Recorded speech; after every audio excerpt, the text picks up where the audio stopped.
Et oui, après une longue insomnie, j'ai regardé la télévision cette nuit et je rêve aujourd'hui de vivre vieux pour voir juger sur les bancs de Nuremberg ces fous qui nous gouvernent. Les propos de ce général concernant nos enfants, c'est un véritable scandale. Et ce type-là, il faut tout simplement le placer sur la liste noire de la maconnerie. Des propos d'un sadisme épouvantable, avec ce petit sourire en coin de circonstance. Car inciter les mères de France à envoyer nos enfants se faire tuer, envoyer nos enfants se faire tuer. Derrière des propos incroyablement déconnectés de la réalité se cache bien sûr, on le sait, la patte du chef de l'État. Eh bien ces deux types sont de la même veine, des inconscients, avec des propos totalement irresponsables et déconnectés de la réalité.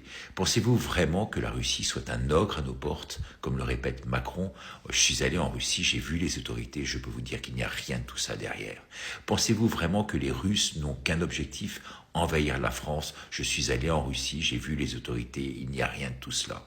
Une menace de guerre pèse-t-elle vraiment sur la France aujourd'hui? J'ai été en Russie, j'ai vu les autorités, il ne faut pas chatouiller Poutine outre mesure, lui qui, je trouve, a aujourd'hui une forme de retenue absolument incroyable.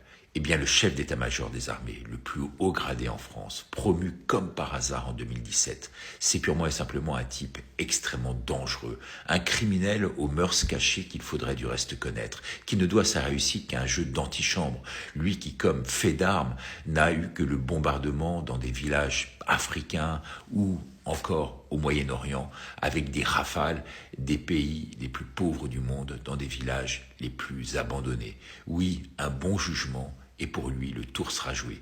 Et puis cet incroyable kit d'urgence qu'il promeut, ce petit guide de 30 pages, qui est en effet juste ahurissant. Comme dirait une amie, ils mériteraient tous deux vraiment la prison à vie. Mais qu'est-ce qui se cache finalement derrière tout cela? La monstrueuse manipulation de nos angoisses, des angoisses de nos compatriotes, qui n'ont qu'une envie aujourd'hui, nos compatriotes, les Français, c'est se barrer vite et bien. Ce pays tombe véritablement dans des travers de la violence perverse, une violence perverse aujourd'hui au pouvoir plus que jamais. Faites très attention les amis et prenez les bonnes dispositions et essayez vraiment par mesure de probité, de salubrité morale, physique et familiale de prendre le bon choix et la bonne tangente pendant qu'il est encore temps. C'est mon conseil du jour. Merci de partager.